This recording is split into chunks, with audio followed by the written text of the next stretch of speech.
Hey folks, welcome to Between Awesome and Disaster. This is your host, Will Carey. Thank you so much for tuning in. I appreciate that you're here and hope things are going well for you. Things are going pretty well for me. This is a really fun episode that my guest just left. I'm in the studios here recording this intro. My guest on the show today is comedian Cyrus McQueen.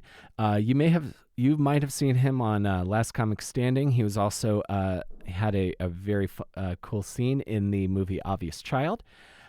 Cyrus is a guy that I pretty much met when I first moved to New York City in 2009.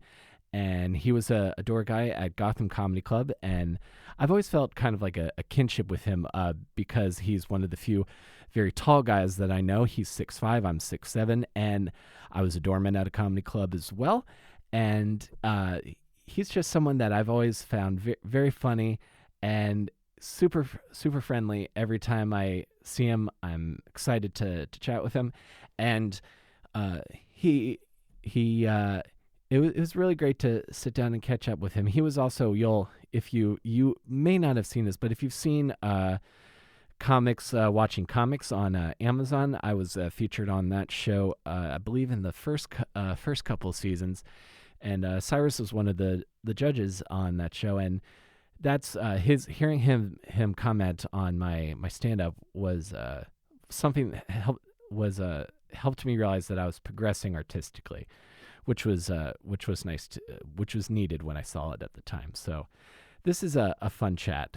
And if you don't know Cyrus, I think you're going to really dig him after you listen to this. So if you guys enjoy this and want to share it with others, we're on iTunes and Stitcher. You can subscribe, leave a review. Helps other people find the show organically, and it's something that I appreciate deeply. You can also, if you go to my YouTube channel, you can listen to episodes of the show there as well. And you can follow me on Twitter at Comic Will Carey. And you can follow the podcast on Twitter at AwesomeDPod.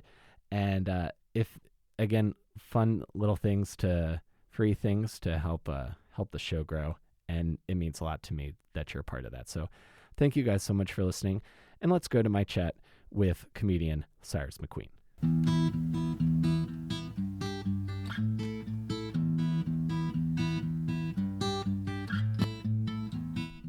Oh, you went on your honeymoon in Taiwan? And fuck it. Oh, I thought that was Thailand. Yeah, Phuket. Oh, Phuket. I've been to Phuket also. Yeah. Yeah. Oh, so I call Phuket. Fuck it. Yeah. Well, Thailand and Taiwan are different countries. Mm-hmm. So yeah, we've been to Phuket as well. Tell me about that. I was in Phuket. We stayed at a beautiful resort. What was the name of it? I can't even remember the name of it, but it was like on a hillside, and it was cottages dotted along a hillside. So it was like a lot of stairs. And I remember reading the reviews, and like literally every American who left a review was like, "There's too many stairs. There's too many stairs. This is ridiculous." And it's like, of course. But I mean, whatever. How else are you going to get up? I mean, they're going to have like escalators and trams on the side of a freaking Thai mountain. So. Exactly. Unless they're going to build, like we had like kind of a curvy, the resort we stayed at in Phuket was kind of had a curvy road that you kind of parked on. And every time I would drive up it, first off, I'm driving in Thailand, which I'm not used to, like being. Oh, you actually drove? I drove, yeah. Oh my God, I was tucking it all day, bro. we was on the tuk. Oh, I love a nice tuk, but I do like a nice tuk. Don't get me wrong, but but some of the places we wanted to go, which were a little more residential, my fiance was like, "You drive," and I'm like, "Really?" And I'm like, "Oh, okay." Dude, I was like scared because it was. I call it organized chaos. Like mopeds, people with their whole lives on a moped, a whole nuclear family on one moped with lamps and you name it, lanterns and buckets, and just like it was surreal. But everybody sort of if they knew the law of the land, the lay of the road, and there were no crashes or anything. But it was like really, for an American, it was kind of like it was jaw dropping. Yeah, it's like this ever weaving kind of system. I felt that way We were in India in March, and we spent a few days in Delhi. And I thought, I'm from a small town, but I've been in New York for almost 9 years now, so I feel like I've got my big city sort of instincts wired. But Delhi was a little overwhelming for me. Oh, I can bet. Because the thing in India, like the thing that got me was the car horn. Like I've ridden public transportation all over. I've taken I've taken tuk-tuks or like motor trams of like questionable mechanical prowess. Yes. But because the car horn isn't like a hey fuck you get out of the way, or like oh you idiot you almost made me hit you, or you almost hit me. It's sort of like it's used to communicate. It's like I'm behind you, don't do anything, or I'm coming to your right, please don't turn right at this moment. So that's where it started to wear on me. But yeah, I'm amazed like the amount of, because I feel it just seems like when there's a section of Americans that travel abroad that are flabbergasted that they're going to have to walk upstairs. Yes. Let me ask you this. If you were in Phuket, did you go zorbing by any chance? I did not go zorbing. But do you know what it is? I do not know what zorbing is. I would, if I did, I'm sure I would have known. Okay. Just to preface this, I was talking about zorbing with Shoela Sharp was on my show at the Creek once, and then I'm probably misquoting her, but it was very much that sort of like reckless white boy kind of activity. You basically get in like a giant inflatable hamster ball. Oh yes, I've seen that on like Amazing Race and stuff like that. Yeah. So like that. So it's kind of like that, and then they throw a couple buckets of water in for lubrication, and then they just throw you down a hill, and then you bounce off of some hills, and then you stop by crashing into a wall.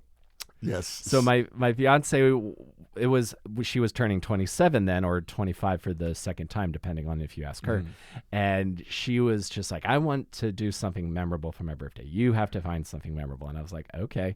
So now every birthday I try to find something a little dangerous, like Indonesian water parks, anything with hills and speed. Interesting. See, there was no zorbing on my honeymoon because there were no white guys on my honeymoon.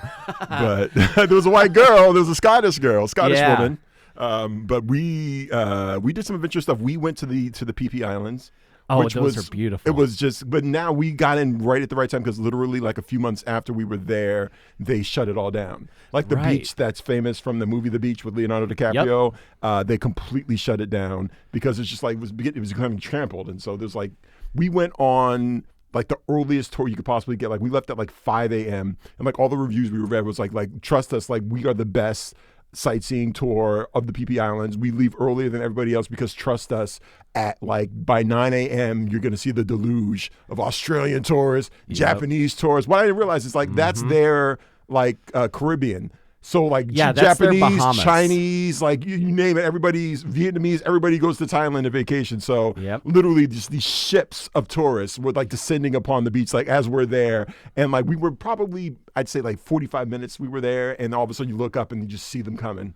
Backpackers, just the whole world coming. And it's just like, But then they were like, all right, let's go to the next island. Would you go to the one with the little monkeys? Yes. That was cool. That was really, really cool. Throwing the bananas at them and everything. And like one of them actually jumped in the boat. My wife's got video of it. She screamed. A couple of the women screamed for their lives. But it was just such an amazing, amazing, amazing place. The water's just, I'd never been in a speedboat like that, like a proper speedboat for an hour at that. And so literally we were at a 45-degree angle, just like zoom. And it was like, all right, I had to take a Dramamine. Because your boy, I'm used to the Staten Island ferry, and you hit me with the fucking speedboat. Totally.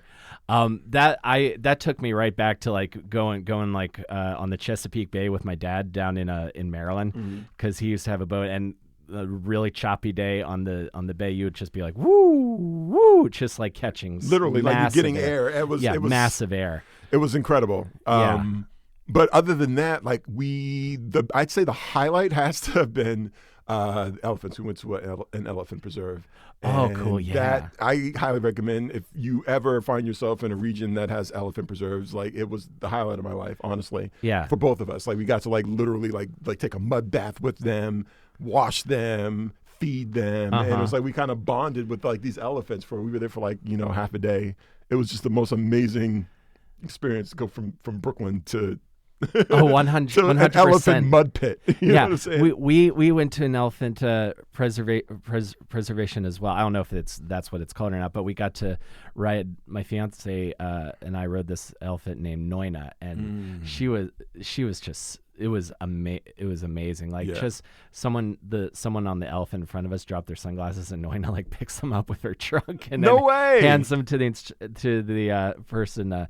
I don't know the proper word, but I don't want to say driver, but trainer. I'll say. Yes. And then like I high-fived Noina after. Nice. It was incredible. They were just so gentle and just majestic. I was in awe of these magnificent creatures, like this humongous. A lot of them were old because they'd been like rescued from like circuses, and you know a lot of them have been abused and used to, forced into manual labor and everything. And one of them had like a broken leg that they were still on the mend, like she was new to the preserve. But a lot of them were old, and they had like the indentations in their head to like sort of like connote that they were much older elephants. But the baby elephant just didn't know its own strength yet, and so we're in the mud pit, and like literally was just knocking people over and wanted to play.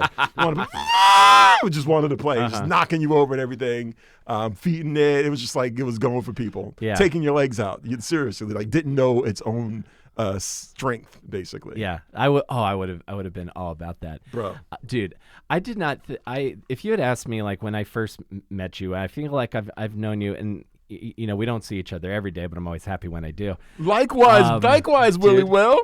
So I never thought, like, when I moved here 9 years ago and I was like signing up to do the open mic at Gotham in the Vintage Lounge, that we'd one day sit in this nice studio and talk about traveling to Thailand and we done good, man. Yeah, man. We've done good for ourselves, and I'm so happy that you're getting married. Like, I love to see love, especially in a tumultuous, crazy world that we have. I love to see love. Yeah, I love to see young people in love, and we're in a as a comedian, you're basically congressing with the Tinder crowd. So it's nice to see. Exactly. I'm so glad I never had to do Tinder. I got my relationship right before Tinder took off. Nice. But the thing I also like thinking about how I've progressed. So I don't know if you remember this or not. So I did, I think, maybe like the first season of Kevin Gutierrez's like Comics Watching Comics thing. Yes, at New York Comedy Club. Yes. And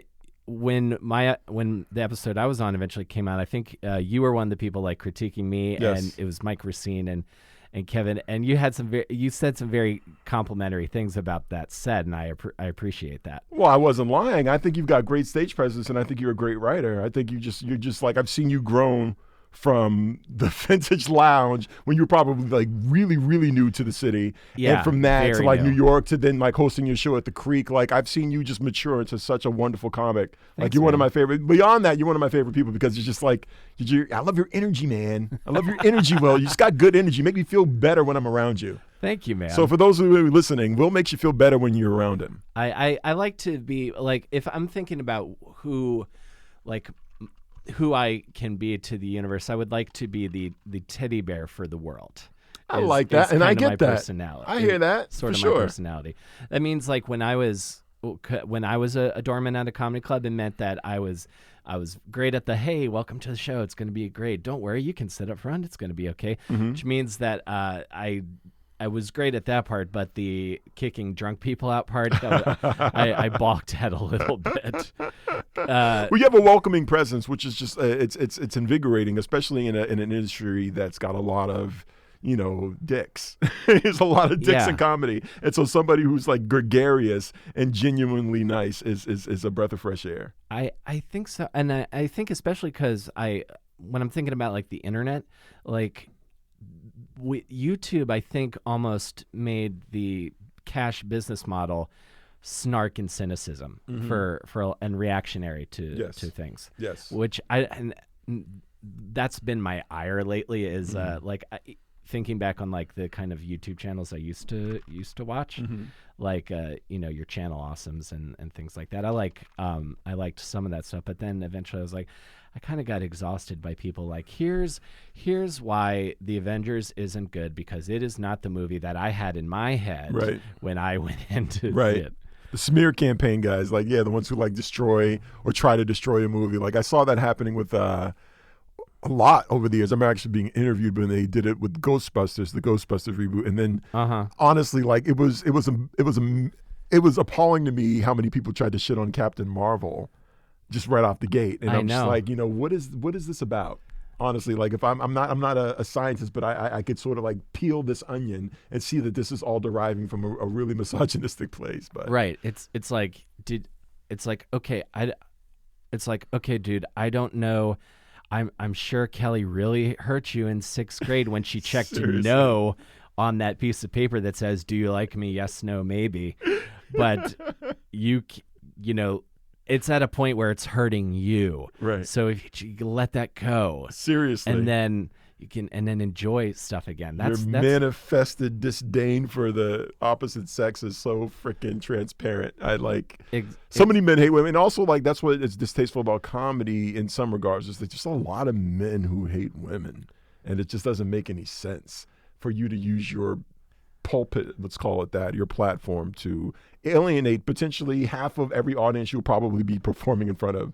But then again, you and I, we could, if we want to go down the whole comedy tunnel, we could say, open mics and, when we coming up doing them, some of the stuff that you would hear, it's just like, goodness gracious, my virgin ears, you know what I mean? Yeah. And you're like, I wonder how much of that will actually make it to an actual show. Exactly, and how much of that is like just like primal rage because I don't want to go to the gym. But I'm always glad to see you too, man, because not only I feel like because you're also you're tall like I am, and I know so few tall people, but also you on stage have this sort of like just natural confidence and charisma that I've said this to a lot of people, like I was talking with Mike Brown, and like there's the like here's the analogy I'll try to make. There's some joke writers I feel that are like like with a bow and arrow, like they're pulling it back, and then they're just like, and you're like, holy shit, that hit me out of nowhere. And then you, I just every time I watch you tell jokes, I smile. Well, thank you, man. Well, that's the whole idea, I guess. Yeah. We put a guffaw and a a laugh with it too. Exactly, man. Now, you say coming from Brooklyn to Thailand. Are you originally from Brooklyn, or are you from elsewhere? No, I'm from Boston originally. From Boston originally. Boston, Massachusetts, born and raised on the playgrounds where it's been most of my days. Yeah. Interesting. And what neighborhood in Boston? I grew up in Roxbury, which is the inner city of Boston, like the black predominantly African American section of Boston. Yeah. Roxbury, and then split my time between there and Dorchester, which is the neighboring town, which has become more integrated over the years. But when my parents split up when I was 5, I split my time between my father's house in Roxbury and my mother's house in Dorchester, the like newly integrated Dorchester. So we were urban pioneers. We were the only black family on that street, and a gay couple right next door to us. Like we were the pioneers in Dorchester. Gotcha. You were the experiment. Yes, exactly. We were testing the waters. And how did those waters fare? Oh, they were cold. Oh, yeah. Oh, that cold. That bitter, stinging. I imagine, because my perception of Boston is that it is split between that super kind of liberal college towny scene and that what the fuck are you looking at? Yeah, kind of vibe. Exactly. Yeah. We do, bro, guy. We go to Hampton Beach. We can have a wicked pissa. Get some Sammys. Go get some New Hampshire bitches, bro. We gonna do it, bro. That sort of shit. New Hampshire bitches. But yeah, you've got your liberal pockets. You've got it's an educational hub. It's such a dichotomy in Boston. Such an interesting sort of like petri dish of humanity, if you will. You got everybody from the world spends time in Boston. Like every culture is represented because just about every university will, have somebody attend, whether it be a Harvard or MIT or Yale or Tufts or Northeastern. It's not Yale. Yale's in Connecticut. I got what you're saying. You know what I mean. Brown or Boston College, I think. Boston College, Boston University, or even Emerson, or even you can include a Dartmouth, which is just a little bit a ways up, or a Brown, which is a little ways down. But anyway, you've got these really diverse, heterogeneous pockets, and then you've got this sort of like staid, stubborn, in many ways, ignorant sliver of the city that just will reject any and all change. None of that can bleed into my more homogenous pocket of the city. We're gonna root for the Brutons, and we're gonna go Pats. We're gonna and we're not I don't care what you're learning. I don't care what you got to say. You college boy, you think you're better than me? Yeah, so like that's what Good Will Hunting in so many ways was so resonant that that was he sort of captured that dichotomy. In Boston, you get townies totally. and your college kids, Yeah, absolutely. Where I'm from, I'm from like the boonies of Maryland, but I'm from like a very like conservative pocket of southern Maryland. But then I went to college outside of Baltimore, so I have lots of conversations about The Wire, a show I've only watched the first season of. Ooh, don't let anybody hear that. That's one of those things that people are like, what are you doing? I feel badly because I've never watched Game of Thrones, and now I feel completely left out. Like the zeitgeist has just fucking flown over my head. Like I'm completely out of touch with any Game of Thrones stuff.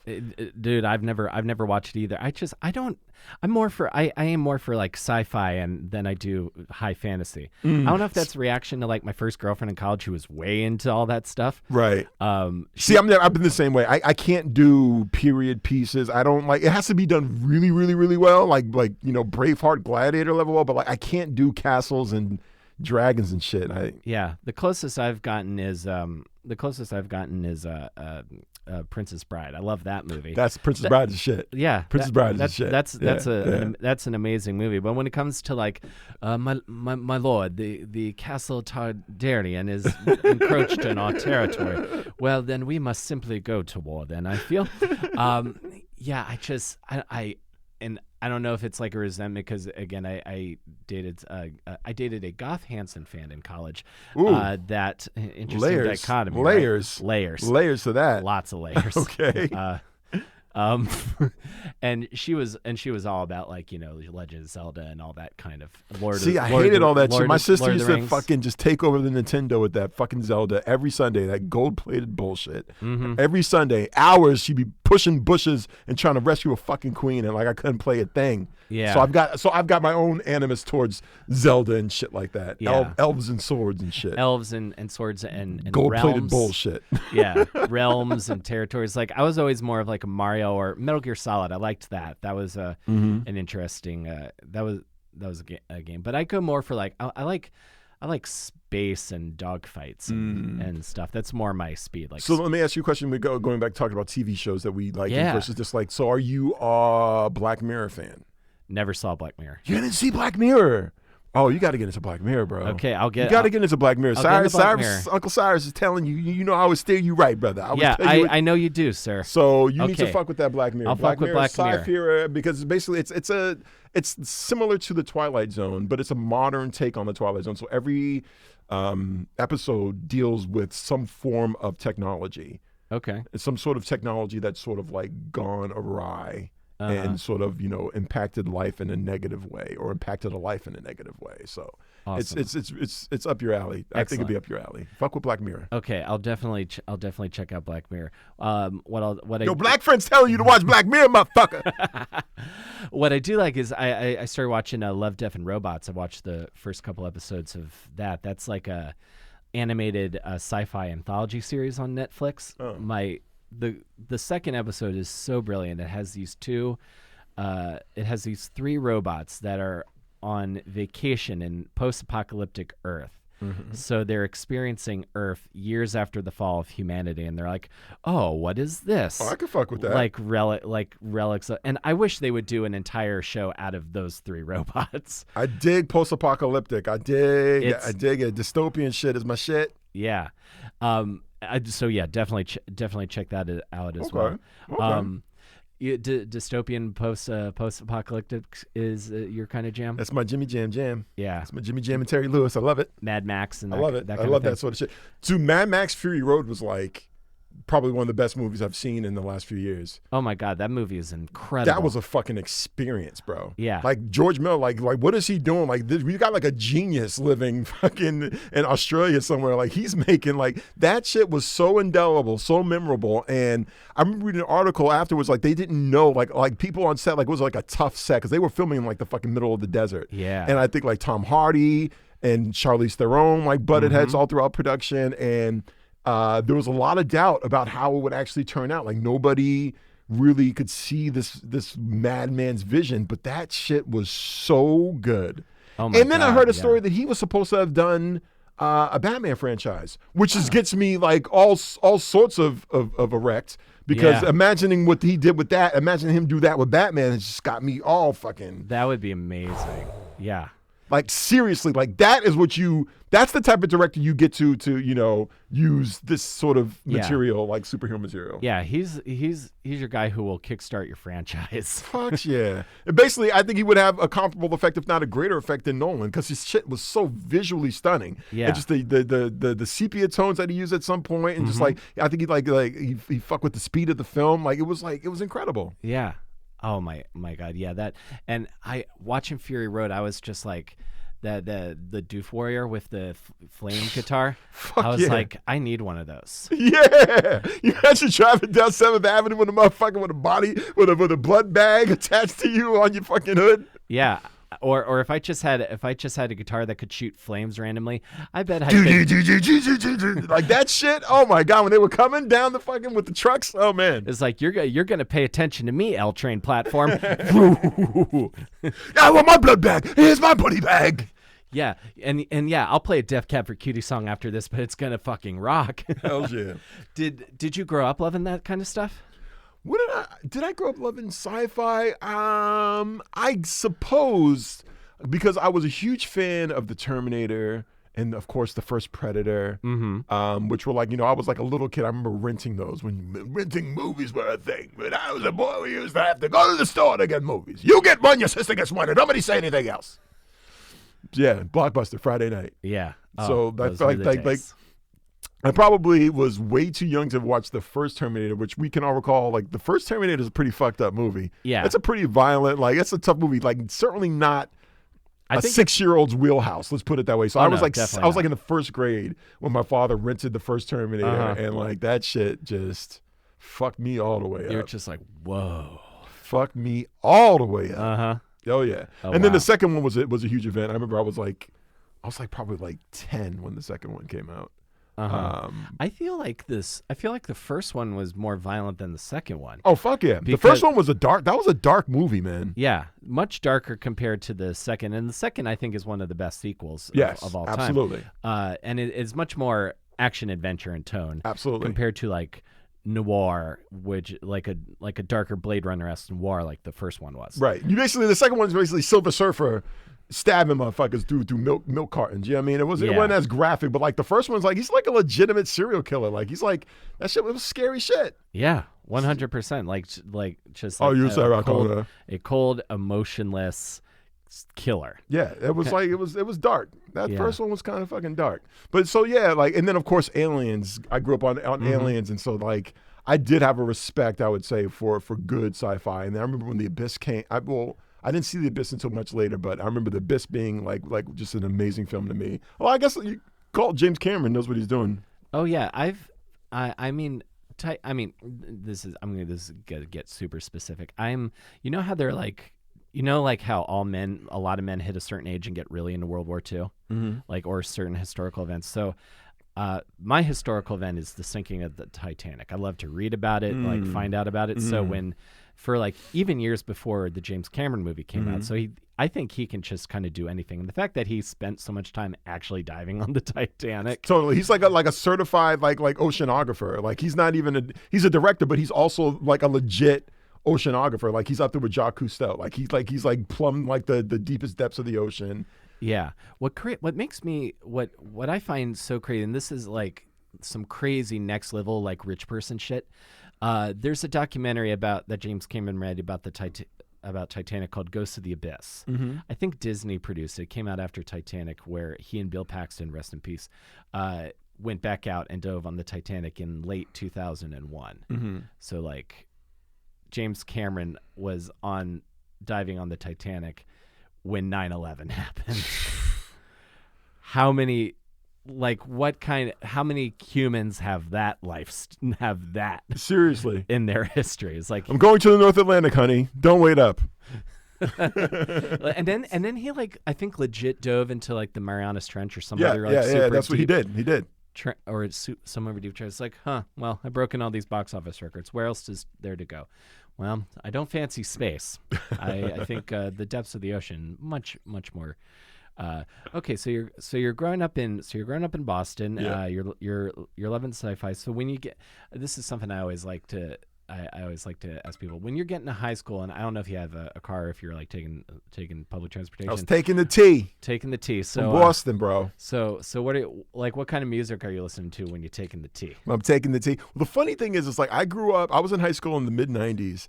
So I was in high school during a really, really interesting time in music. So grunge was doing its thing. You know, Yep. I remember all the kids in my drama class like were well into Smashing Pumpkins.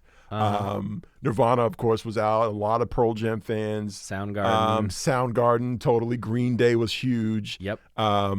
And I also remember hip hop was really like blossoming at that point too. So you had like Tupac ascending, you had Biggie Smalls ascending. I was actually in high school when both of them died. It was my senior year of high school. Yeah, because that's when like the kind of like novelty, like fun rap was kind of on its way out. Yes, exactly. And gangster rap was coming. And gangster rap was coming in, and it was right before that poppy, balloon suit, Puff Daddy, amalgam of hip hop sort of took off.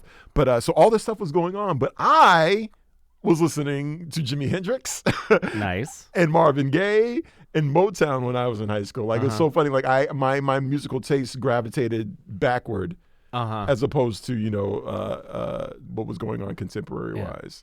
Interestingly enough, yeah. Yeah. Oh no, that makes total sense. I remember just being so. My mom was really into Motown, so she was always playing the Big Chill soundtrack, and Nice. that stuff Great soundtrack. Back when soundtracks were really a thing, like you could actually go and you buy the soundtrack from the fucking record store. Yeah. And it was like there was thought into the songs. Mm-hmm. Like Big Chill, I think came out in like the early '80s. It's like 1986. Yeah. Yeah. Yeah. So it came out the year I was born, and it has all of these like vintage like R&B and soul and Motown stuff. I know you wanna leave me, but I refuse to let you go. Yeah, man, all that shit. Or like when I heard, just that heard it through grapevine for the first time. That like I listened to My Girl, my old pop punk band. We used to cover My Girl. That was like our big closer. Nice. But just hearing that bump, bump, bump, bump, bump, bump, bump, bump, bump. Because like that's like the first time I had heard like real art, like I'd heard like good bass on a song. Yeah, man, the musicality was just like you. Even being at that point, I was with 30 years removed from that period, but it was just like it was like fresh to me. Yeah, just that musicality and just like the storytelling and just the vocals. And I remember my mother, she was, of course, late 60s, 70s was like her youthful era. And she, still had some albums. We still had record player. And like, this is back when you actually had music in your house.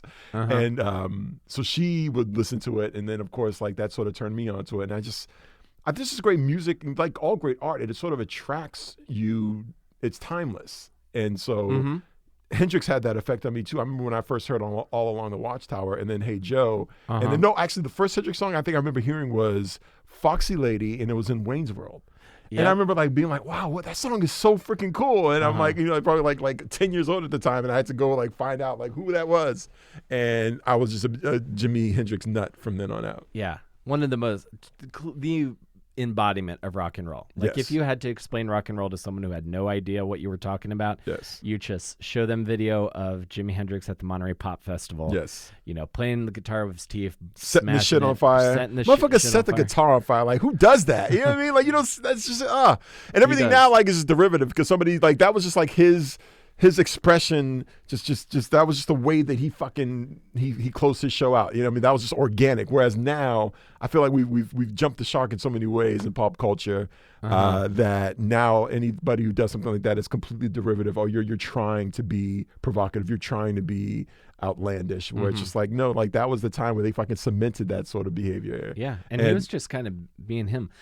I feel like an old guy now because like I'm like, I don't listen to anything contemporary really, or like whatever I hear on the radio. There's nothing that resonates with me. And I feel like the previous generation said that about the 90s, whereas we could all probably agree that the 90s, I'll give up to the early 2000s of where good music stopped. Like there was good music all through the 80s. My favorite decade of music is honestly the 80s. I'm an 80s music fiend. But like I feel like I sound like the old guy now because I'm just like, this shit just ain't good no more. Yeah, I mean, it's hard to, especially I think in this country, because like the sound of what is really successful on the radio kind of changes, and that becomes the base for every like maybe 5 to 8 years. If I can offer a suggestion, because this is what I found out recently. Please do. Your favorite style of music, it may not be gone completely. It might have just gone to a different country because, and this is what I found. I'm sure you could probably look at me and say, I bet he likes anime. So I have discovered that like Japan and has this blossoming like punk rock and heavy rock scene, because that's the kind of stuff I grew up on. Like I love like Blink-182 are still my favorite band, but I was also really into all that I don't know if you remember nu metal, but like Stained and all this sort of like dun like bounce riffs on heavy chords. So that stuff is not, there's not a real big presence for those kinds of bands in America right now, but there are bands doing that stuff in other countries. I am upset. I have become obsessed with this band called the Winking Owl over the past couple of months, and I would describe them as the Japanese. They're Japanese. I think they're from near outside of Tokyo, I believe. I would describe them as Paramore, but with more interesting guitars, and the guitarist is doing some crazy interesting solos and stuff, and the lead singer, she has this angelically beautiful voice. Okay. I've really been enjoying that. So there's got to, if there is a guitar god in Europe somewhere, the same way Jimmy had to go to London to get respected. I know. Well, it's so funny because London also figures in a big way into my growth as a person, because I studied abroad my last year of university, and I ended up going back and lived there right before I ended up moving to New York. I was living in London. And I just developed such an appreciation. Never thought that I would, black boy from the inner city of Boston, but I developed a love for electronic music and for like going out to raves and shit like that. And it was just like, London was just such a special place. And I think like it's never lost that. You know, people will say what they will about New York. I love New York, but a lot of people, the old timers, like, oh, New York's not like it used to be. It was so much better. But I'm sure people probably say that about London. But there's just something so special about London, and just like their taste and their sensibility when it comes to art and when it comes to music is just like, I think they've surpassed us in so many ways. Oh yeah, I definitely enjoyed my time in London. I was only there for a couple of days, but that's a really interesting city. What part of London were you in? I was studying at Goldsmiths College, which is a big art school in Southeast London. So I was basically living in Southeast London. So I was in New Cross. So like there's like Shoreditch is not too far away, but it was basically Southeast. So it was New Cross and Peckham and not too far from Brixton. Okay. And we would go to so many fucking crazy raves and like old warehouses, and like remember this one church that was converted into like essentially a crazy club, and taking ecstasy and just doing the damn thing. Yeah. And like that shit was probably the happiest, craziest period of my life. Absolutely. Oh wow. And so you go from Boston, and then you decide? Did you hit a point where you're like, I want to study abroad, or did it just kind of happen? Well, I think I always wanted to, and I basically had taken all of my course requirements. It's a poli-sci major and a journalism minor, African American studies minor as well. So I'd taken all my core requirements. So I have nothing but electives to take. So like I really had always indulged like this fantasy of potentially trying acting and theater. And so I had all these electives. So I took a London theater class, and I took this other acting class when I was out there, and was going to the theater and doing drugs and partying. And I had an epiphany on stage at Fabric Live in London, 3 pills in. And it was so weird. The DJ was mixing up fucking like they're so crazy over there. They were mixing up all and sorts is this of like house music? This was house music, but this motherfucker, and maybe I call it fortuitous. This was an epiphany of sorts. He mixed in Frank Sinatra for whatever reason. He blended the shit together, and it worked. And it was just like a couple of riffs of New York, New York. And then he went back into another thing, and I was like, had an epiphany. 3 pills in, on stage, Fabric Live, London, the year 2001 or 2002. 2002. And I was like, I gotta move to New York.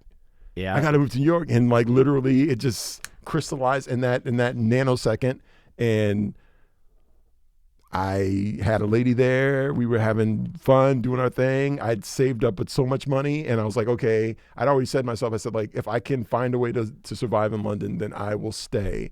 But if I run out of this money, I'm not going to use this other bit of money that I got from graduating.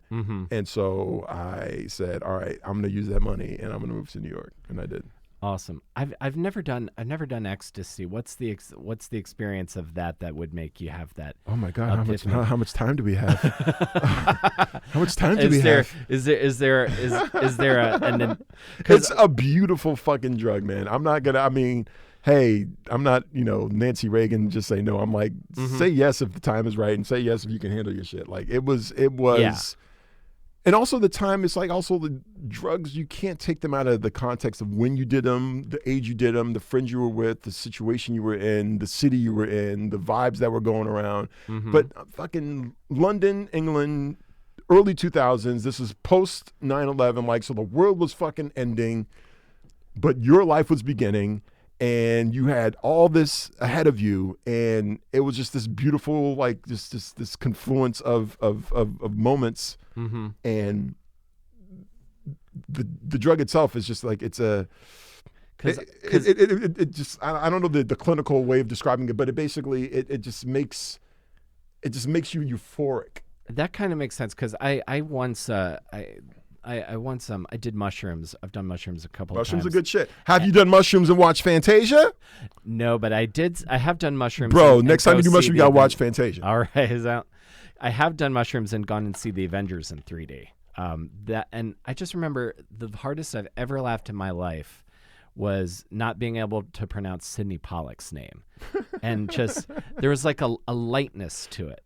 There was a lightness to my spirit, and that's the only thing it kind of sounds like. It's comparable in that regard. Yeah. Okay. So like when the shrooms start kicking in, it's a comparable feeling to when ecstasy starts to kick in, and you just breathe in, and it's just like the world just comes inside of you, and then you breathe out, and then you just like I can't put it into words. It's just the euphoria and the camaraderie that you have with whoever you're with. And that's one thing I found with London, man. Everyone like looks out for each other. So you got your little crew and say, you're all right, man. You're all right. You're all right. You're all right. You're all right. You're all right. It's just like, all right, so pills are coming. All right. And I remember us going in, and they're like, all right, man, you can't drink water, but you can't drink too much water. And I remember going into this one crazy rave one night, and they were carrying this fucking girl out on a stretcher. And my fucking mate Patrick, fucking Manchester all day, he looks at me and goes, oh, casualties, mate. Casualties. He's like, you got to be careful, Cyrus. We got you, man. We got you. I was like, all right, man, we doing this. If there's just that euphoria was just fucking yeah. And if there's any environment I think to take drugs in, that's definitely the one where it's like you have people that are gonna look out for you. That's totally. And then you dance your ass off for like hours. The night ends at like 5, 6 in the morning. You all go back to the flat, and then the sad part about a drug like ecstasy and like Molly is comparable to it now. It's just that the come down is just so severe. Yeah. And again, I haven't done this. This is like we're talking almost like 20. I'm 20 years removed from this, so like it's a beautiful memory now. So I'm not advocating going out and doing it. It's just this is a moment in time. This was a moment in my time in my life. Yeah. But then we went back, and everybody, we we're just feeling like shit. And so it's like, I'm gonna brew up some tea. Anybody fancy a cup of tea? Anybody fancy a cup of tea? Yeah, you want some tea? You want tea? You want tea? Oh yeah. And then just like the night just melts away. This beautiful, beautiful, just blossoming evening, and it just all just melts away. Those are the evenings where epiphanies of where you're going to go are to be had. I remember when I first moved. I remember when I first moved to New York, and I'd love to talk about New York a little bit. When I first moved here, I think I was maybe like a couple weeks in. It was a month in. I had just come from I had just moved from Baltimore. I had been in France for a week before, and then I just went back, quit my shitty call center job, put everything in my Ford Focus, and drove it up to Sunset Park. And then I was on this rooftop with a friend of mine that I was in France with in Greenpoint, and then the fireworks are going off behind Manhattan. Nice. I'm just like, fuck yeah. It's like everything just happened at this one moment. Yeah, man. That sort of just like hammer in, like, oh, I'm in the right place. 100%. I'm in the right place. Like, yeah. And so you get to New York in 2002? 2002, yeah. So interesting. You and I have very similar trajectories in many ways. Like, you are essentially Baltimore area. Yeah. I'm Boston. And it's like, it felt like the only logical place for me to arrive in would be New York City. Like it was the best thing stateside to what I had in Europe. Absolutely. I was like, there's literally no other city in America that I could think of that will give me this sort of feeling. And so that's why like New York was like a no-brainer. That's why I was like, oh, this was a sign. This was a sign. Yeah, same here. I mean, I've been on the East Coast like most of my life. Yeah. I was like, I am not a small town country boy. I do not want this small town to be my life. Yep. I got to get out. Yeah, and it's like, honestly, it's like, God bless the child who has that realization. Like, because I know so many cats who probably had that realization but didn't follow it, and it's kind of weird when you do go home after being, removed from your hometown for so long. It's just like, well, nothing stays the same ultimately. We all know this, but it's just like that moment in time, like you see some cats who are still trapped in it, and like things they you have nothing to really talk about anymore. It's kind of a tragedy in some regards, but it's also like, God bless you for having the realization when you did and doing something about it, as opposed to just like, fuck it, I'm just gonna stay here, I'm gonna do what I'm doing, and like the familiar is the familiar. Yeah, that's kind of basically it. Like my folks are not super big travelers, and we lived in Maryland, we vacationed in Virginia, so I didn't think I was ever going to get out of the state, more or less get out of the country, more or less see so much. Like, I never thought I would go to Turkey. I never thought I would go to Hong Kong. Driving around Thailand, like you got me, like you drove around Thailand. Yeah, like in that crazy, chaotic traffic. Yeah. I'm weaving in. I'm like, okay, the car's is 5 feet wide. That space is 6 feet. Okay, we're going for it. Yeah, that kind of shit. Man. Yeah, but like it's just the fact that you're now so many years removed. Like you're like living the dream, if you will. And it's like you forget that like at some point. It was so scary, so daunting, that the whole notion of like moving to New York and making it. And it was like before you lived in New York. Like, I remember visiting New York, and it just seemed so completely overwhelming. I never thought I could see myself living in this crazy maze of humanity. And now all these years removed, like I've been living here for like 15, 16, 17 years now. And it's like, wow. Yeah, it's amazing, dude. But that fear that before, that really could have stopped you or I, or anybody who ends up, moving here or moving away, the fact that you basically suppressed it and just marched forward anyway. Yeah. It's like I look back at my younger self and I'm proud of my younger self that I did that.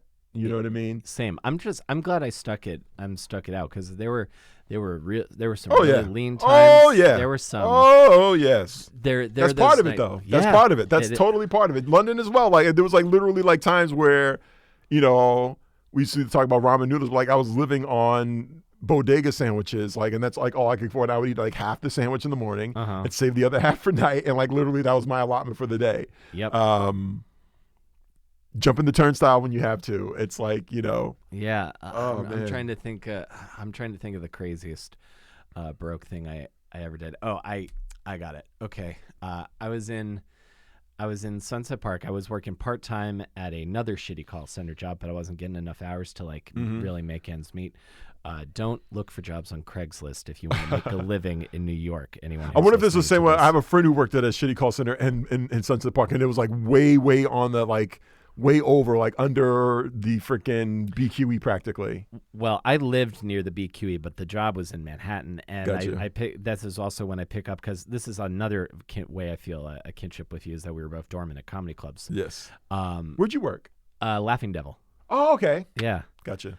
And when I first got that job, and I told Steve Hofstetter this recently, I literally had hit a point where I had to go. I pawned my guitar so many times to be able to get money to go on the subway. So I had I was bringing my guitar and my Xbox to Easy Pawn, and this guy comes up to me and is like, hey man, I need some help getting on the subway. Was his hand out, and I'm like, dude, I need help getting on the subway. and which is part of that joke where Kevin was like, you're white, get your shit together. And thank you for sticking up for me on that one, because I feel like that's a class issue more than anything else. Bro, I had a comparable situation where I was waiting at 14th Street late at night on the platform, and a homeless guy comes up to me, and like literally I used my last, at that point it was like $1.75 to get on the subway. And I used like my last $1.75 to get on the train to go home. And this homeless guy, he asked me, he's like, you gotta change everything. And I said, bro, I'm broke as a joke right now. I got nothing. And this fucking homeless guy reached into his cup and pulled out 2 pennies and gave it to me. He's like, well, now you got something. I don't know if it was like the most disheartening moment or the most heartwarming moment I've ever had. I still don't know what to think of it, but like the fact that I was literally broker than a homeless guy at that moment, but also that he had the presence of mind and the good nature and the kind nature to like, well, now we both got, now at least you got something, so you can't say that you're broke. I was like, it was kind of a beautiful moment when I think about it. That I'm a little emotional hearing that. If we got to find that guy and take him to dinner. Seriously. I mean, hopefully things are better for him now, but that's my joke. I was so broke, homeless motherfuckers were giving me money. That's so good. So what did the comedy landscape of comedy in New York look like when you got here? Because I think you were. I've heard tales of like Big Terrific and like these times of like when John Mulaney was around and like Nick Kroll. Who were you seeing like when I first when I first moved to New York? Like my whole plan was to pursue acting, and so I went to drama school. So that initially that brought me here was to go to drama school. So I got into an acting conservatory at Stella Adler. So 2.5 years of Shakespeare and tights and voice and movement and everything and all that stuff. Exactly. Meisner technique. All that. Well, the Stella Adler technique, she had her. They were all from that school, from New School. But it was really her brainchild. But that's where Brando went. And I saw Brando in Streetcar Named Desire, and I was like, that is the best acting I've ever seen in my life. Yeah. And I said, I got to go where he went. So I freaking auditioned. I got in and was basically pursuing the actors track, theater. And so I started working at the comedy club at night and going to school during the day. Yeah. And so that's how I ended up, finding my way into the world of comedy. But when I first started working there, you're talking like 2003. So you were working there and not thinking you wanted to be a stand-up. Not thinking I wanted to be a stand-up. I was auditioning commercial shit for they also like I was in drama school. So I'm like, two households, both alike in dignity. I was doing Shakespeare and shit. But it just it's the crack pipe, man. It's like everything else. Improv. I started doing improv before I started doing stand-up, but I liken it to, people can think I'm a huge druggie. I've never smoked crack, by the way, but like this is just an analogy. Sure. I liken improv to a joint, and I liken stand-up to crack. Like it's like once you hit that pipe, once you hit that mic, it's like there's no turning back. So when I finally did, this was much later, but I basically watched so much fucking comedy, and I was naturally funny. I thought I was naturally funny. Like I'd been a class clown my entire life, like getting kicked out of school. Even in drama school, I got in trouble for making jokes at inappropriate moments. Right. And so I just watched so much comedy that it just sort of like it became like a no-brainer. It was like you gotta have to do this. So when I was first starting, I was watching the best, like some of my favorites, and we actually developed friendships because I'd see them so much. So we actually hung out a lot. Was the Bill Burr, Greg Giraldo, rest in peace. Yeah. Mike DiStefano, rest in peace. Yeah. I'm naming all the guys who's passed away. William Stevenson, who just passed away recently, rest in peace. Just all these guys, Louis Ramey, Dwayne Perkins, Buddy Bolton, Bill. I said Bill Burr, but Ben Bailey. Ah, yes. All these guys before they, had their successes. So like I was watching these guys like night in and night out. Mark Maron, like literally like every other night I'm like seeing these guys, hanging out with these guys. Greer Barnes, like, and we're so friends to this day because we're just like we've logged so much time together. That's awesome. But yeah, like so I was watching the best do it night in and night out, and I was also watching some pretty bad comics for doing it. Yeah, so you're just like, okay, I won't do that. I will continue. I'll watch what those guys are doing. Exactly. Oh, that's amazing, dude. Yeah. That's like that's like the rogues gallery of like crusher New York comedians, like the kind of guys that like and I would put in that circle, like I don't know Godfrey or like those other Godfrey as well. They were all there. I would see all of them, all those guys. We were like, we know each other, so it's like we've literally known each other for 15 years at this point. So Godfrey, Artie Fuqua, you name it. Like these were all dudes that I hung out with. And I watched the sets, and you learn so much comedy you really do by watching it. You learn what to do. You learn how to read a room. You learn how to play to a room. You learn how to like stagger your set. You learn how to like rearrange your set on the fly. And I was just watching these guys tear it up night after night. And so in many ways, I read Malcolm Gladwell's Outliers many, many years later, and I realized it's like, okay, by the time I started doing comedy, I probably logged nearly 10,000 hours of literally watching comedy and watching these guys just annihilate rooms and like learning what to do. So by the time I actually did get on stage, I kind of had a working knowledge of what to do. Yeah, you weren't just like deer in the headlights and having to just get used to being on stage. No. You have like, well, I haven't built a foundation yet, but I'm pretty sure I know how. Exactly, so, and also coming from theater, so like I'm used to performing, and I'm used to being in front of crowds, and I'm used to taking a stage, however big or however small. So by the time I actually did do my first open mic in New York Comedy Club, I had there was a learning curve that I basically exploited. And because I went to school for theater also. Did you feel? I've heard I think I heard Chris Rock say that when he was doing a Broadway show that he found it easier because it was all written. Comparing stand up to acting, do you find like when you have a script and the words that comes a little bit more natural, a little bit easier compared to working out jokes on stage? Yes. Absolutely. Yeah, I kind of feel the same way. It's absolutely. Like, well, I don't have to try to find the beat. I can just find the beat in the words. Absolutely. Yeah. And also there's so much more. Well, depending on like certain theater, like like Shakespeare, that's all dialogue. Like how you say it is crucial to imparting the perspective of the actor and the playwright. But it's sort of like written in his code. You call it the pentameter. Like so, you pretty much know what you have to do. With stand-up, it's comparable as well, but you've got that, just like where theater audiences will be different every night, just like stand-up audiences are different every night, but it is the most brutal art form because you need instant gratification. You need an instant response that your art is being received well. Like a play can go on for 2 hours. You don't know whether or not the people are digging it or not, but like stand-up, like you survive, you live or die based on whether they are receiving this art in this immediate moment the right way. Right. And so you've got to surf a wave that like you don't need to. Like in other ways, you all need to remember your copy. You got to remember your lines in acting. You got to remember your jokes on stage. But it's not as it's not as unforgiving, if you will. Yeah. So like a painter can paint and people can walk by and nod their head and I dig it or don't dig it. Or you can go to a concert and someone can sing or play music. You can like nod your head, I dig it or I not dig it. But like stand up, like no other art form, you need that specific visceral reaction, and like nothing else will settle. Otherwise, that indicates whether or not you're doing your job successfully or not. 100%. Yeah. One little bit of I have some talk and shop kind of questions. Something I need to get better at. I always feel like I feel like a lot of my tools are in place. The area of my toolbox I need to work on more because I do fewer clubs. I do fewer club sets, and I do like the friendly, like, Right. bumper bowling alt rooms. Dealing with hecklers, how do you think you got any advice for me on how to effectively handle hecklers? Well, see, this might be difficult, Teddy Bear, because you're so nice. I know. You're so nice, and it's like I can't see you. I can't imagine you getting cross with somebody. Like I can't. I'm sure you've got a dark side. I'm sure like you can rip a motherfucker up if you need to. But like, it's hard for me to envision that coming from you. So like, what I basically do, because I kind of have like I take no prisoners.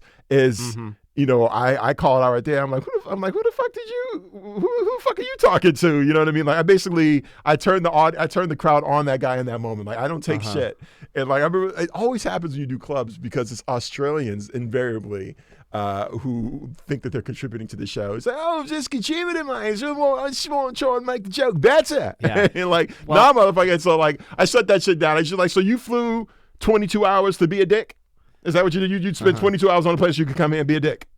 It's like, leave the jokes to me, motherfucker. Yeah. I've heard some people say that like heckling in the UK is almost thought of as like sport. Like there's a sort of gamesmanship to like, really cracking down on someone. Like one of my favorite things I saw and I don't watch a ton of like heckler gets annihilated videos, but Jimmy Carr there's this great video of Jimmy Carr like really after he like basically mimes out fucking some heckler's mom, and he's like, go on, have another crack. I do this for a living. I love it. Yeah, totally. And he's just like a cat with a mouse. Yes. Yeah, but I have that sometimes too. So it's British motherfuckers too. Like they come with a little bit of a like whatever. You dumb Yanks. But it's an elitism thing. Oh, well, but I've gotten that too. Where like British, because like my wife is Scottish, so like I do a joke about her and I mimic her voice and everything. And I did this at Broadway like a couple weeks ago, and the guy is a British guy on stage. He goes, "What accent was that?" and then I stopped. I said, "Okay, do a black voice right now." I said, "Do a black man's voice right now."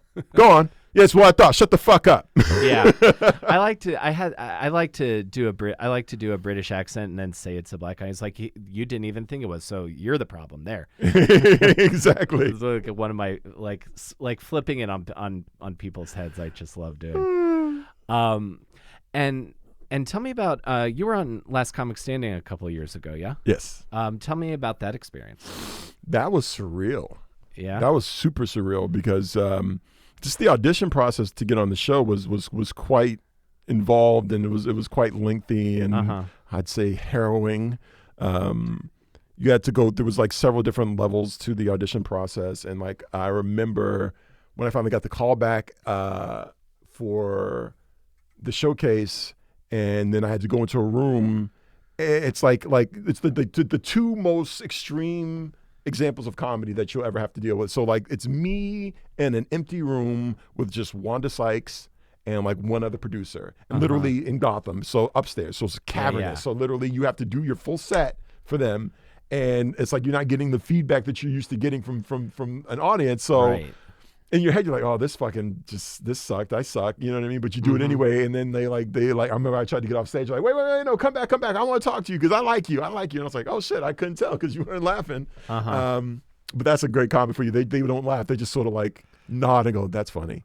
That's funny. They're artisans, so they sort of like they pick it apart and they're like, I see that. That's brilliant. That's good. So from that to fucking Universal Studios soundstage. Like 1,000 people, which is the most I'd like ever performed in front of at that point. Yeah. And all these people just like stacked like this amphitheater, and they're all staring down, and you're like in this pit looking up. And now you got to do your set for national television and 1,000 people. Yeah. And so you go from one extreme to the next, and it was just like a really, really, really rewarding experience. Like I had to learn to, strategically take all the N-words out of my jokes and basically dissect it and make it TV friendly. And then that was the first time I ever had to deal with standards and practices where their NBC Universal lawyers were like, okay, you need to type out verbatim exactly what you're going to say because we do not want any surprises. Right. And so we want to know exactly what you're saying. And God, fortunately enough for me, I didn't have to alter jokes, but there were a few comics in the competition where it's like they couldn't get past standards and practices. So they're sitting there pulling their heads out. They're fucking on the phone with their managers like, I don't know what the fuck I'm gonna do. They don't like the bit about the laundromat and going crazy. Yeah. But it was such a pressure cooker environment. And knowing what I know now, I would have taken it a lot, lighter. I would have been a lot more easygoing about the whole thing. But I remember thinking like, oh, my life, everything hinges on this. Like I need them to laugh and everything. And I got all the way through. I beat thousands of comics. I made it all the way to the top 20. And it's a reality competition. Right. That's what I realized. It's like, this isn't an indication of my comedy or indicator of how good I perform comedy. Right. This is a reality show. And so, when I didn't go back after like the third time, I felt so like low, but then I felt such a relief because you're in this pressure cooker situation and like you're performing, on pins and needles, if you will, because you're trying to satisfy all these people's wants, and you're on TV and you want to make sure you look good and you got to make sure the jokes land, and it's just like you drive you so crazy. I remember I was like on the treadmill, like totally rocking the shit out, like I'm doing my set on the fucking treadmill, see if I could do it with a higher heart rate, so that when my nerves do kick in when I get there, that it's not gonna affect me. And all this stupid shit. Yeah. And it's like at the end of the day, it's a reality competition about a comedy competition. It's a reality show about a comedy competition. That's the way to put it. And yeah, so, they'll get great TV if the set goes good or it goes bad. Exactly. Or it could be edited all fucking crazy, which happened to I see a few other guys who killed. But like literally, like the story, the narrative they wanted to tell was not that you killed in this moment. It was that you had this little back and forth with the judge, and that's basically all they're going to play. They're not even going to play the highlight of your set. They're playing that back and forth that you had with the judge. So there's a couple of comments. I was like, damn, I remember he fucking killed, but they're just showing him go back and forth with Norm Macdonald. So yeah, whatever. It's so crazy to me. I remember definitely having those moments of like, oh, I haven't even gotten. How do I make that happen? But then if you look at like the people who've won, and it's not even like it's a credit the same way anything else is. So like especially all these years removed. Yeah. And that's where I started thinking about like and then also talking to like when I would like talk to like comics who I've seen on like Letterman or on True TV at the Laughing Devil. And there are certain bar shows in LA they can't get on. And I'm like, that doesn't make sense to me. I feel like if you're on TV, you should be able to do any bar show in America. Yes. But that's just me, and I do not run the entertainment business as a result. But what I started thinking about, I really started thinking hard about like what comics do I like? What pieces of entertainment do I like, and why do I like them? Yeah. And I think mostly about that's mostly empty. And I think mostly about the comics that make me laugh, and then also people I connect with on some kind of way. So I was trying to think of just like if I get more personal, go deeper into myself, and then and if I get like this thought of like if it feels very specific, it's more universal. I feel like sometimes, and that's where my mind landed when it comes to stand-up abilities. Granted, I would also love to be on TV if anyone is listening. And then you were also an obvious child, which I thought like I think my fiance and I had just started dating, and I think she went and saw Obvious Child in the theater. Yay! And then. Or no, she watched it with her mom, and then she was like, "You got to just find a nice boy to take you to the abortion clinic and watch Gone with the Wind with you." And then when I watched it, because she's lived here her entire life and never sees anyone she knows, and I see comedians all the time, so I'm like, "Hey," yeah. And I was like, "Oh, that's Cyrus." I've had that surprising effect with a lot of people who didn't know that was even in the movie, but they'd rented it or got it off of Netflix or whatever like that, and like, oh my god, dude, I'm like I freaked my family out because we were watching it over vacation, and I jumped. I was like, "There's Cyrus," and they're like, "What? Who? What?" So yeah, this guy I actually worked with who didn't know that I did stand up like that. He was pleasantly surprised and like basically shouted to the rooftop when he saw me in it. That's awesome, man. A couple more things, and then I'll get you out of here. Is there something comedically that you haven't done yet that you want to do? Do you have like a project in mind that you're a goal? Well, I do have a goal of doing a show, and it's kind of like in the early genesis of it. I got some people potentially trying to create a vehicle around my comedy, and it would be like sort of like a a show like, where I would go on the road, and I don't want to speak too much about it. I also want to speak it to an existence, but I don't want to speak too much about it. So Sure. really just, like I would love to basically be doing what I do on television and meeting fans and sort of like meeting, interesting people around the country, and also just talking about the state of our politics, the state of race relations in America. That's something that's very, very important to me, and something that I've been doing a lot of work on. I've been writing a book, so I've been kind of like I've been in a coal mine for the better part of a year, writing a book about race relations in America. Yeah. Coming from Boston and studying it, I've got a very unique take in. Because if Roxbury is like the segregated, heavily segregated part of the city, I imagine that's been something that you've dealt with your entire life. Absolutely, and just also in even in the entertainment industry, and also just the state of our politics now. Like I feel that it's all a microcosm in many ways what we deal with, on our day to day, and what we're dealing with on a macro level nationally, with intolerance and with ignorance, and so. This happened for a reason. We're in this state in this world right now for a reason, and there was like signposts along the way. But in many ways, we are repeating history, sadly, and so a lot of what I'm writing about is like putting it into that context. Like historically, this is where we were. This is where we are now. This is hopefully where we can go. But certainly, like the forces that are shaping this world and the current political discourse, they've been around. So. Just highlighting that, and I'm writing like a serious book, like a comedian, but like I just found myself, I just need to use my brain in this way. I gotta set the record straight in so many ways in regards to our political discourse. So that's also what I'm working on. Absolutely. Yeah. Well, that's a big undertaking. Congrats on taking it on. I feel like writing a book is so hard. It is. It fucking is. Yeah. And speaking of this, speaking of this idea of like wanting to travel and see things, like talking about like traveling internationally, are there any places that you haven't been yet that you want to go? Well, so funny. Me and my wife, like you and I, we parallel each other in so many ways. Yeah. Because you've traveled a lot from what I just gauged, from what I just got, and me and my wife, we've done a lot since we've been together. Her brother lives in Australia, so we've ticked Australia off of our list. So we went to Australia like 3 years ago. And that was an incredible trip as well. Craziest flight. I don't think I'll ever want to be on a plane that long ever again. But Australia was fantastic. We've now done Asia. I would like to. I mean, I'm never going to go to Antarctica. I mean, brothers don't, fuck with the cold. I mean, Matthew Henson went to the North Pole, but you ain't seeing my black ass fucking with no penguins in Antarctica. So I would like to go to. Been to Europe plenty of times, North America, obviously. So South America and Africa, I would like to go in some capacity to either of those places. Certainly, I know Africa, you have to probably go. You can spend a lifetime and not touch every pocket of it. Oh yeah, I've never been to Africa. I want to go. Yeah, like I'm not even sure where I would go, but I definitely want to experience it. South America is awesome. If you ever want to go and do comedy in Santiago, Chile, I know people. Okay. I can hook you up.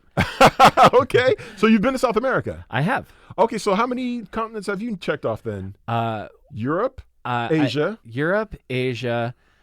The only countries that I haven't been to, and also the only countries I haven't performed on, are Africa, Antarctica, which if Tom Rhodes told me if he ever gets a gig in Antarctica, I can feature. So I got a lead on that.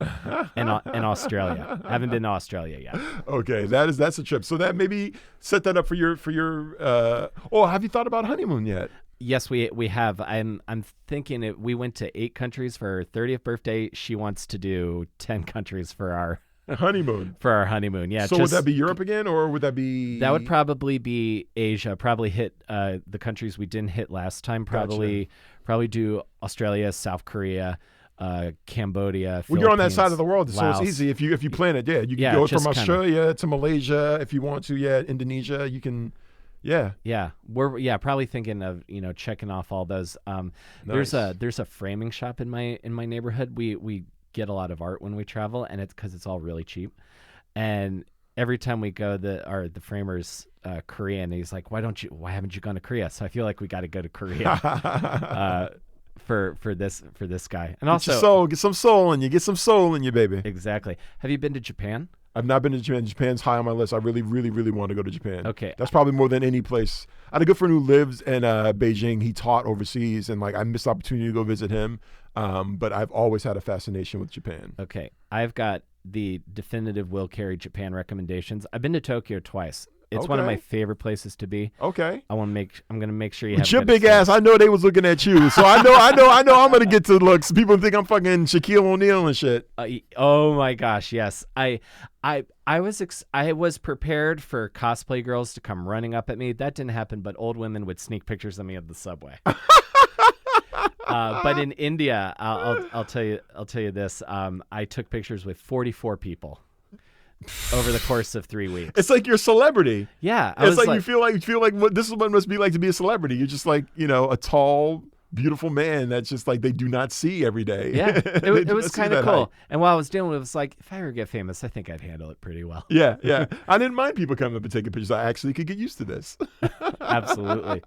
Dude, this has been so great getting to talk to you again. Likewise, my brother. Likewise. Will, like I said, you're one of my favorite people, dog. The feeling is mutual, Cyrus. I'm glad that we've been friends as long as we have, and hopefully we get to do some shows together soon. Yes, Daddy-o, yes. Although we can chop it up anytime because I enjoy talking to you too. Perfect. You know how to reach me. I'm easily reachable. I'm free most of the time. Yeah, buddy. Cool, man. Thank you so much. You're welcome.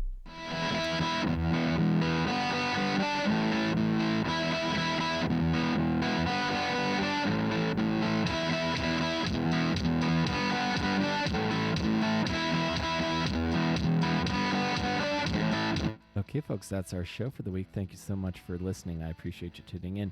Thank you so much, Cyrus, for your time. It was great to see you again, man. I also want to give a shout out to my supporter at the awesome producer level on patreon.com, Mary Beth Mooney. Thank you so much for your support. If you want to sign up to support the show on Patreon, you can go to patreon.com/awesomedisaster. You can also listen to and subscribe to the show on Apple Podcasts, Stitcher, and Spotify. If you want to leave a review or a rating, that helps other people find the show, and I would tremendously appreciate it. And I appreciate that you guys are here listening to these conversations I'm doing with folks every week. It means a lot to me. So thank you guys again so much for listening, and I will see you next week between Awesome and Disaster. Take care, everybody.